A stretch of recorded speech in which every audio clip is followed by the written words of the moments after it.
Quiero en primer lugar excusar a Faustino, que venía en camino hacia acá y tuvo un problema de salud, así que no va a poder acompañarnos en el panel. Pero darle bienvenida a estos excelentes panelistas que nos acompañan. Y en un tema que es fundamental. La verdad es que no hay forma de no ganarse el aplauso popular diciendo que los profesores son lo más importante de la educación en una asamblea educativa, porque algo en lo que probablemente vamos a estar todos de acuerdo muy rápidamente. Y sin embargo, el que tantas veces tengamos que repetirlo, creo que nos hace sospechar de que en la vida real no siempre le damos la importancia que tiene a los profesores, por lo que tenemos que estarlo repitiendo una y otra vez. Sabemos que los profesores son lo más importante y lo que hoy día queremos compartir y conversar con todos ustedes y con nuestros panelistas tiene que ver justamente con este ejercicio de tener a los mejores maestros en nuestras escuelas, en nuestras aulas, enseñando y compartiendo con nuestros estudiantes. Sabemos que tenemos enormes desafíos en educación, creo que lo que hemos visto en los paneles previos nos hablan de un desafío enorme que tienen nuestros sistemas educativos para responder a los desafíos del siglo XXI, un siglo XXI que nos impone cambios en la forma en que hacemos las cosas y en el sentido de lo que hacemos. Y en eso los maestros son fundamentales. Y lo que vamos a hacer es una metodología muy simple de conversación. Los panelistas me han autorizado además a ponerle cara fea, así se pasan mucho en el tiempo, de manera que podamos garantizar el diálogo, así que cuenten con eso, no me sale tan difícil. Y la idea es que vamos a conversar en torno a tres preguntas fundamentales. La primera, que son los tres grandes desafíos que tenemos en la formación docente. El primero, ¿cómo atraemos talento a la profesión docente? ¿Cómo hacemos para que más estudiantes bien preparados, bien motivados, bien calificados, quieran ejercer la profesión docente? Este es un desafío común en todos los países de América Latina, también en Colombia, por cierto, en que muchas veces los estudiantes que llegan a las carreras pedagógicas son los estudiantes que no pudieron entrar a otras carreras y así está establecido además culturalmente en los sistemas de admisión a la educación superior o en las formas de acceso a la formación docente. Hay un enorme desafío cómo atraer mejores candidatos, mejores postulantes para formarlos y atraerlos a la formación docente. Y entonces esa es la primera pregunta que tengo para mis panelistas. ¿Cómo hacemos para atraer a esos mejores talentos al ejercicio docente y a formar a nuestros estudiantes? No sé quién quiere partir. ¿Quieres partir tú? Muchísimas gracias. Yo creo que parte de la invisibilidad de la educación en el país tiene que ver con la guerra. Este conflicto ha ido desvaneciendo algo fundamental en la historia de todo ser humano, que es la formación, la educación. Y por eso creo que parte del conflicto que tenemos en el sistema educativo colombiano y la falta también de visión es justamente malos procesos y malos sistemas educativos. Estoy convencido que la mejor manera para orientar procesos de formación, y así lo ha demostrado la experiencia en las normales superiores, las 137 normales que tiene este país y que son un diamante en procesos de formación y que a lo largo de más de 200 años de historia, desde 1822, cuando Francisco de Paula fundó la primera normal, se ha ido logrando a través de la historia demostrar que lo fundamental en la formación de los seres humanos es hacerlo desde sus inicios, desde la temprana edad, como se decía en este mismo escenario, desde el mismo vientre. Y las normales en el país han formado muchísimos maestros y tienen la experiencia en la formación, especialmente en la formación de básica, primaria y preescolar. Y lo han hecho de una manera muy simple, muy sencilla.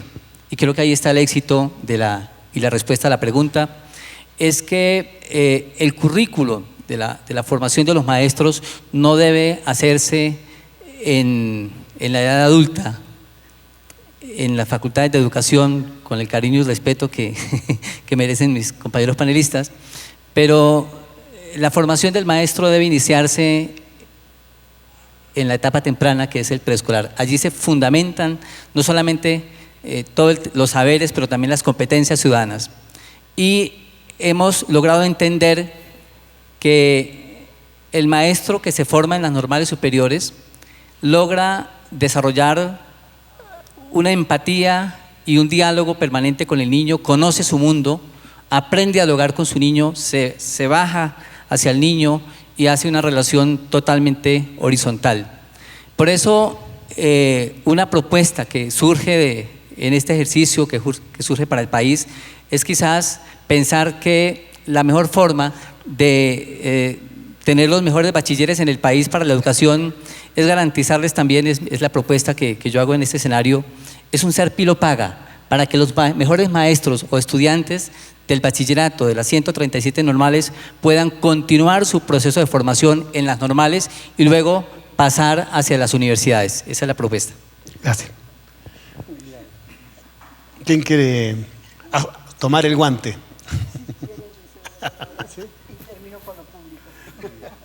Bueno, gracias, Diana. Y muchas gracias por la invitación, muchas gracias por estar aquí, gracias, Eugenio. La primera parte de la respuesta está respondida en todos los estudios, y es que parte de la dignificación del maestro empieza por la dignificación de su reconocimiento económico de su labor. El problema número uno que tenemos es que las sociedades en todas sus crisis ven en el sector educativo la solución a muchas de sus crisis, desde el desarrollo económico hasta la paz.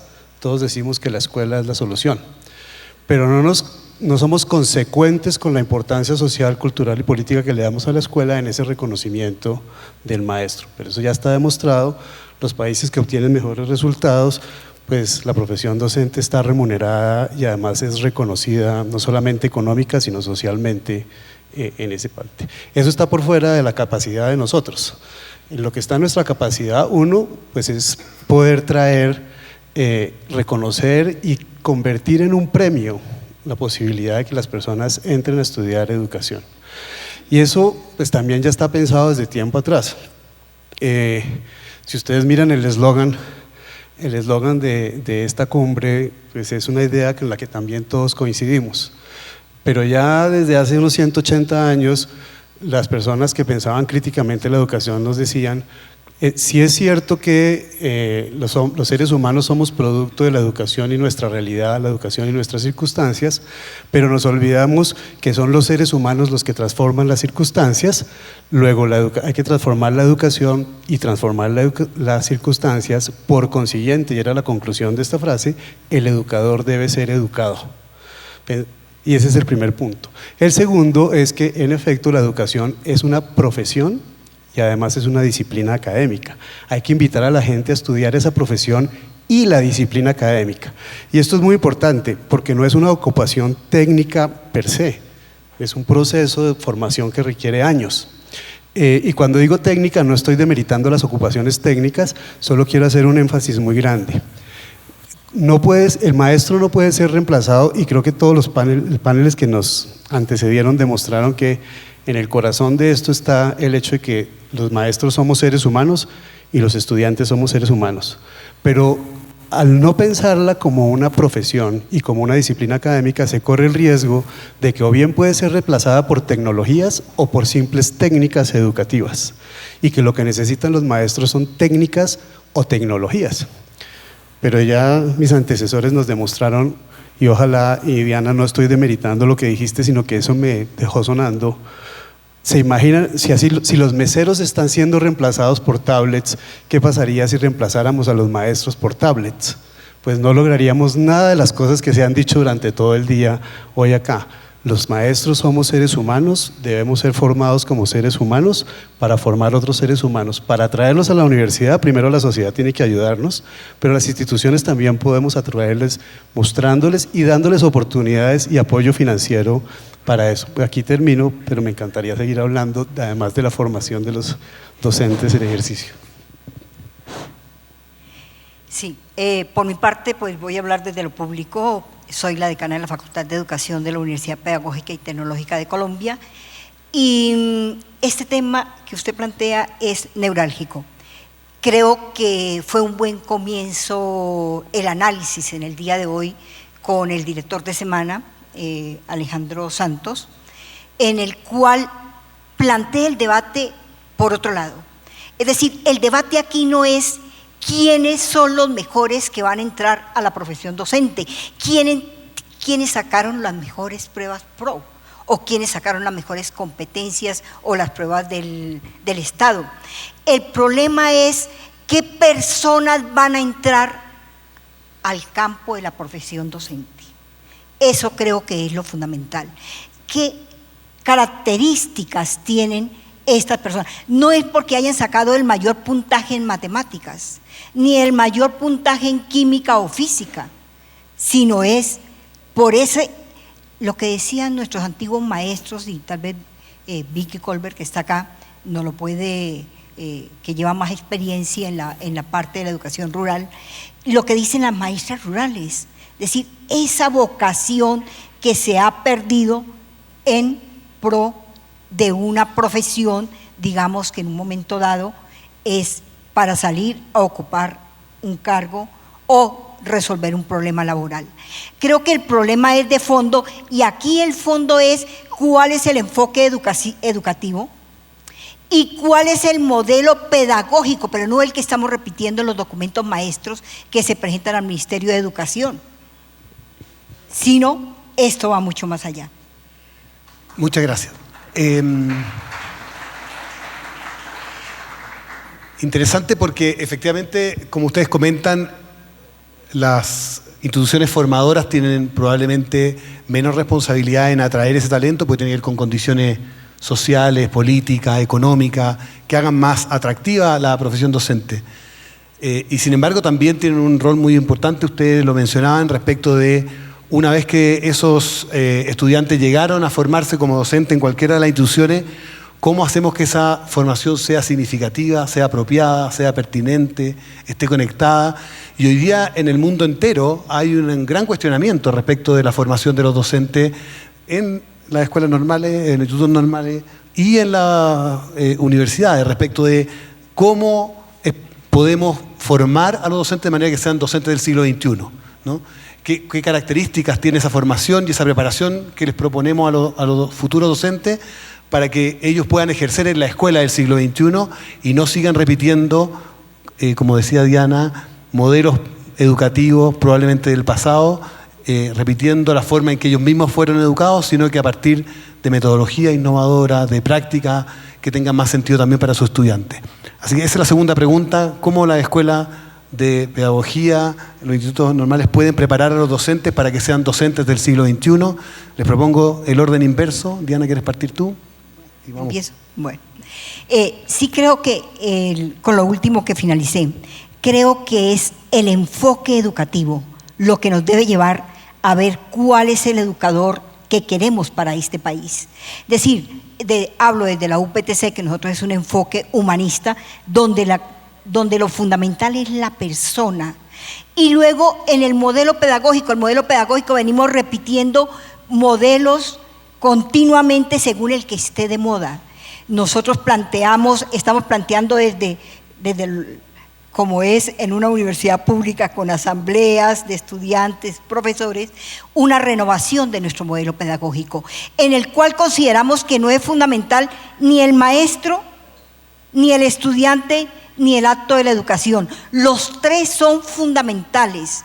Es decir, si no hay una buena relación entre un profesor y un estudiante, una empatía con lo que denominamos la ética, la integridad profesional, la tolerancia, no podemos acceder a ese acto educativo, de esa formación de ese nuevo docente con unas características particulares que, por supuesto, tenemos que ver las experiencias que se han hablado en el contexto internacional, desde Tailandia, Australia, etcétera, pero sabiendo que estamos en Colombia, y en cada Colombia, que Colombia es de regiones y es de particularidades. Y en este contexto yo sí alabo lo de las escuelas normales. Las escuelas normales es una experiencia positiva que empezaron precisamente en Tunja, con la antigua escuela normal en 1872, y que han venido desarrollándose a través del tiempo. Listo. Gracias. Yo también me uno a la admiración por las escuelas normales. Aquí hay unas colegas con las que trabajamos en una época, ya hablábamos con Eduardo de lo importante y el reconocimiento que tenemos al modelo de las normales y que el país las desconoce cuando en realidad tiene una fortaleza muy grande allí. Yo estoy de acuerdo con Diana que el enfoque pedagógico es lo que es crucial. Nosotros, para no repetir mucho lo que ya dijiste, pero nosotros tenemos una propuesta humanizante, es lo que realmente está en el corazón de lo que queremos hacer. Y como dijo un pedagogo hace 100 años ya en Colombia, lo que los recientes estudios están descubriendo, ya lo había dicho un gran maestro hace un siglo en Colombia, dijo: la escuela será lo que el maestro sea, no lo que el maestro sabe o lo que el maestro hace, sino lo que el maestro es. Lo que el maestro es será la escuela. A ese modelo pedagógico, con mis colegas de la facultad, el énfasis más grande que hacemos es a partir de otra idea de otra gran educadora en derechos humanos que decía: lo que usted, como usted enseña, es lo que usted enseña. Entonces, parte de lo que hemos hecho nuestros colegas y yo es tener un pacto real de cuál es la pedagogía a la que están expuestos nuestros estudiantes que van a ser los futuros maestros, porque es la pedagogía que están viviendo en la escuela de educación, la pedagogía que van a hacer, porque también es una verdad de perogrullo que uno aprende a educar como lo educaron. Luego, si nosotros mismos no nos transformamos como institución educativa para funcionar en torno a todo eso que se ha dicho, no son los discursos, no es subrayando fotocopias, no es contestando exámenes de pregunta de selección múltiple, es viviendo los ambientes educativos que hoy en día hacen realidad el ambiente educativo que queremos ser. La sociedad que deseamos ser, hay que vivirla en el presente, y eso es como el principio que nos guía en nuestra escuela de educación. Muy bien, yo encuentro varios elementos que son, digamos, como universales también en el tema de la formación. Uno es uno fundamental y es el tema de la proyección social, y hay que concebir la proyección en las instituciones como un todo, es decir, la educación es un servicio, es un servicio, pero también una institución y una comunidad educativa es una señal de transformación de su entorno. Entonces, esa es como la gran pista. Todas las acciones que genera una institución desde adentro, sea universidad o escuela, tiene que convertirse en una señal de transformación de todo su medio. Y creo que aquí tenemos un reto grandísimo, porque Colombia está lleno de instituciones, pero no hay una gran transformación. Algo está fallando también en la escuela. Seguramente no se está concibiendo como un servicio, como una capacidad de acción y transformación. Lo otro fundamental que encuentro es un rasgo que aparece siempre en los temas de formación, que es la investigación. El maestro tiene que, digamos, el sustento de su sabiduría, de su conocimiento, está fundamentado en la investigación. Si el docente no desarrolla esas capacidades y esas habilidades, va a ser muy difícil hacer transformaciones. Pero lo fundamental de esa investigación es que debe hacerse desde el aula, es decir, el aula es el laboratorio pedagógico, es el lugar, es la fábrica, digamos, de necesidades. Esa lectura de ese contexto escolar tiene que llevarnos a una lectura de contexto social y generar todo un proceso de investigación. Y el otro término, digamos, rasgo importante en la formación debe ser la capacidad del ser humano de evaluar sus experiencias para mejorar. Es decir, es un concepto que ha circulado en nuestra sociedad, que es evaluar para formar y no evaluar para controlar. Gracias, Eduardo. Y la tercera pregunta de este panel tiene que ver probablemente con lo que cronológicamente suele pensarse que ocurre después de que los estudiantes fueron formados. Sin embargo, justamente el desafío tiene que ver con que hoy día sabemos que el siglo XXI nos pide a todos los profesionales, no importa en qué ejerzamos, pero particularmente a los docentes, estar en continuo perfeccionamiento, en continua formación, en continuo desarrollo profesional. Que no se puede ser nunca un buen maestro si no se es un buen aprendiz. Y por lo tanto, que el profesor tiene que estar continuamente aprendiendo, cuestionando lo que sabe, convirtiéndose en otro educador todos los días, ¿no? Desafiado por sus estudiantes, por su contexto y por su propio saber. Entonces la pregunta que yo tengo para ustedes es: ¿de qué manera se puede apoyar mejor a los docentes en este desarrollo profesional continuo de lo que hoy día hacemos? ¿Cómo podemos acompañar mejor a los profesores en este ejercicio de recrearse, de reformarse permanentemente? Eduardo, ¿partes tú ahora? Gracias. Pues no puedo decir que lo primero, desde luego, es que dentro de ese desarrollo profesional permanente se favorezca y se apoye, como las políticas lo están haciendo en el país y en algunas ciudades, que el acceso a seguir en la educación postgradual, pero una educación postgradual que tenga un sentido y que tenga un sentido formativo y complementario a ese docente, que desarrolle las competencias y le dé la capacidad para que en realidad esos profesores sigan haciendo de su aula el laboratorio de aprendizaje, con los conocimientos, las habilidades y las actitudes para poder reflexionar sobre su propia práctica y mejorarla, pero creando comunidades de aprendizaje con sus colegas, porque eso también ya lo sabemos, así como todas las profesiones deben tener ese mejoramiento continuo y acceso a una formación más allá del grado. Lo que sabemos es que también la educación debe aprender a trabajar en equipos y en equipos de profesores, y estructuralmente tenemos que dar en las instituciones los espacios para que eso exista. Ese es el paradigma más grande que tenemos que cambiar como sociedad. No son horas de clase de profesor lo que hace la educación, hay una gran cantidad de trabajo para que la clase exista, que debe ser reconocida dentro de lo que los docentes hacen, y si la sociedad no se toma en serio eso, pues vamos a seguir exigiendo que por horas de clase sucedan transformaciones que llevamos ya más de un siglo sabiendo que no van a suceder. Comunidades de aprendizaje y de práctica entre pares y colegas, yo creo que es hacia donde los debe llevar esta educación posgradual. Gracias, Eduardo. Diana. Bueno, sí.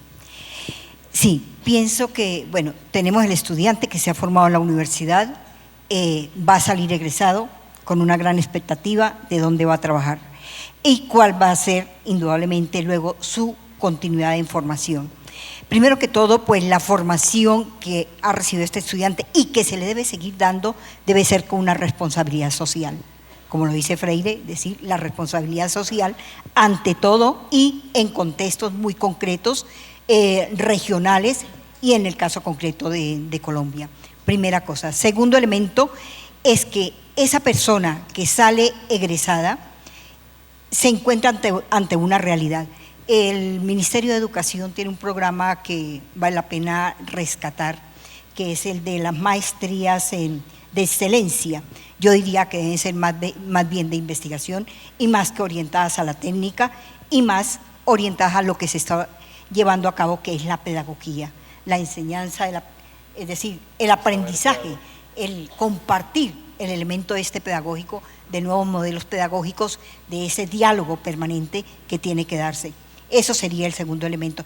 Y el tercero es que no quiero dejar escapar esto del Pilo Paga. Qué pena, querido colega, pero esto del Pilo Paga, decir, esto va muy bien, y lo estaba hablando con mi colega de la Universidad de los Andes, que les estaba preguntando cuál es la experiencia que tienen.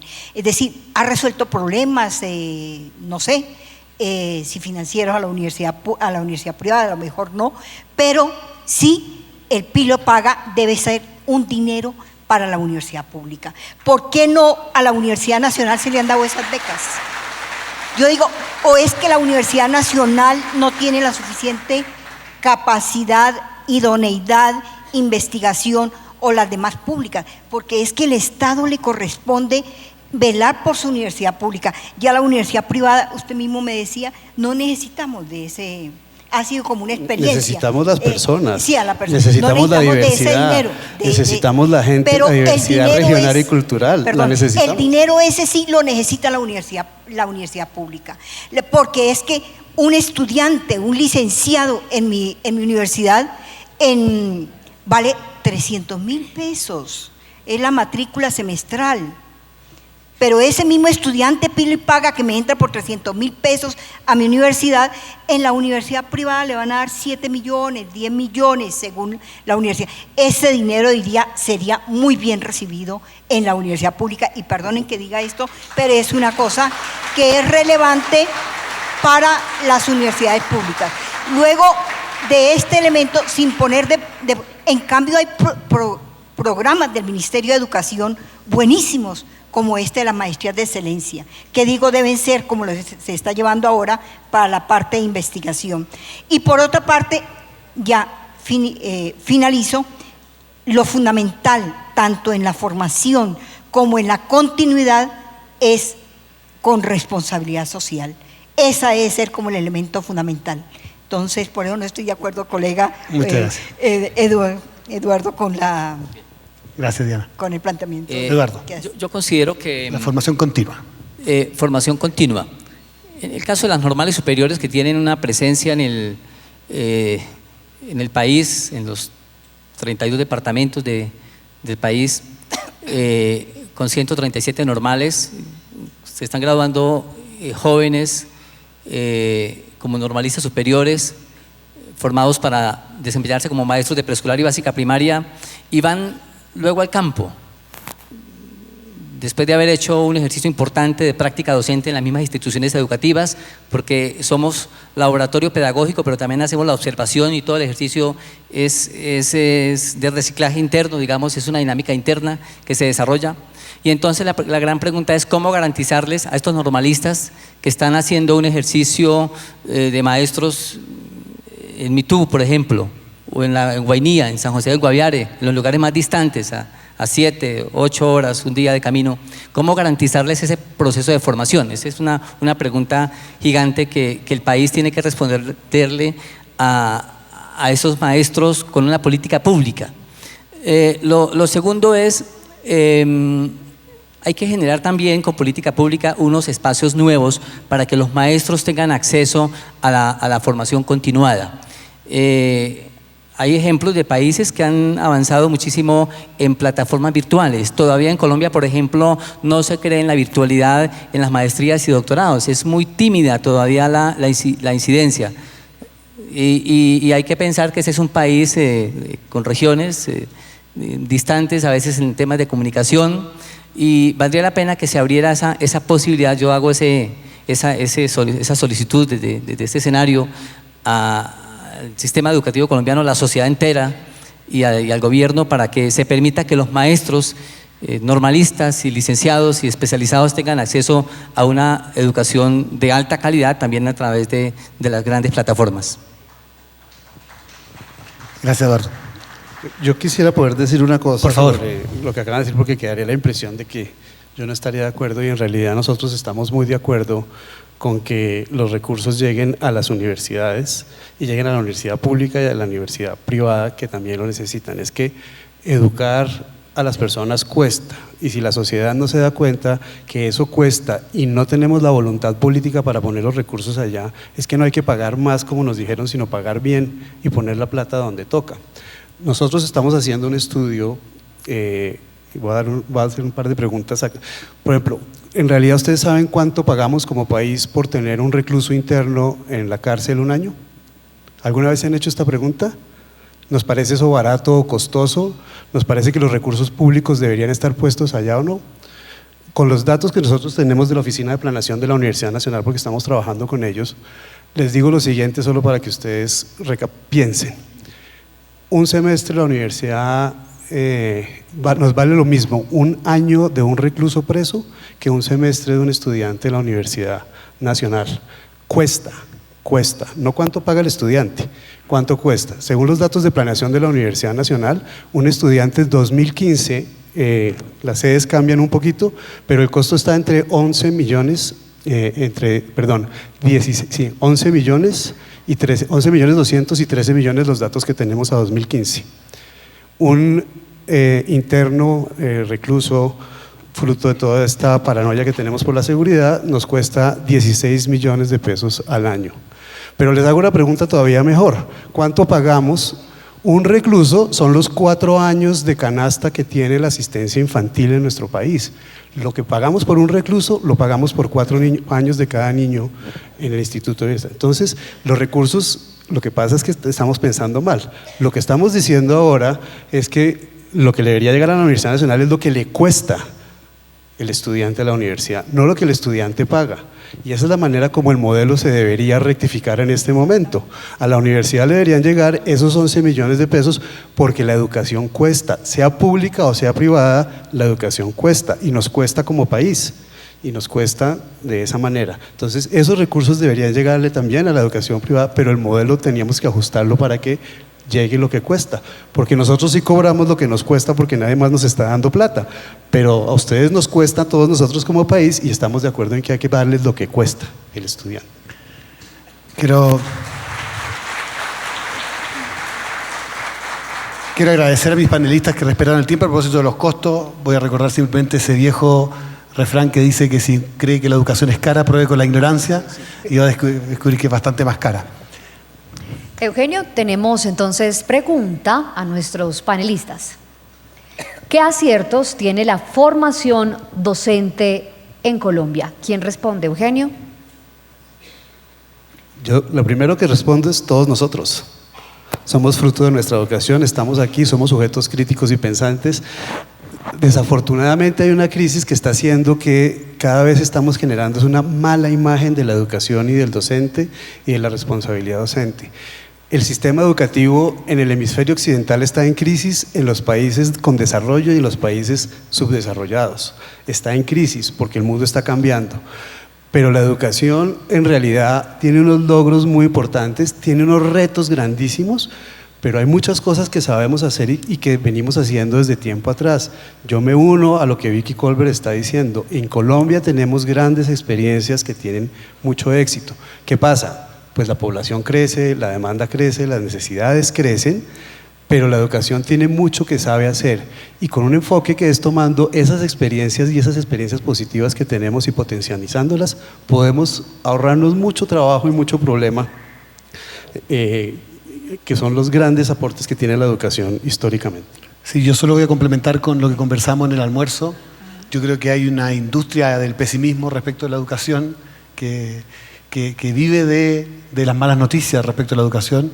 Y creo que tenemos enormes desafíos porque hemos dado grandes pasos, que hoy día nos hacen plantearnos nuevas preguntas, nuevos desafíos, y ese es el resultado del esfuerzo, por supuesto, de los sistemas políticos, de los presupuestos nacionales que han crecido, pero fundamentalmente el esfuerzo de las comunidades escolares, de los docentes, de las escuelas, que han trabajado enormemente para ponerse al día y responder a las necesidades que hoy día tienen. Entonces, olvidémonos del pesimismo, miremos con lo que tenemos y los desafíos que tenemos por delante con más optimismo.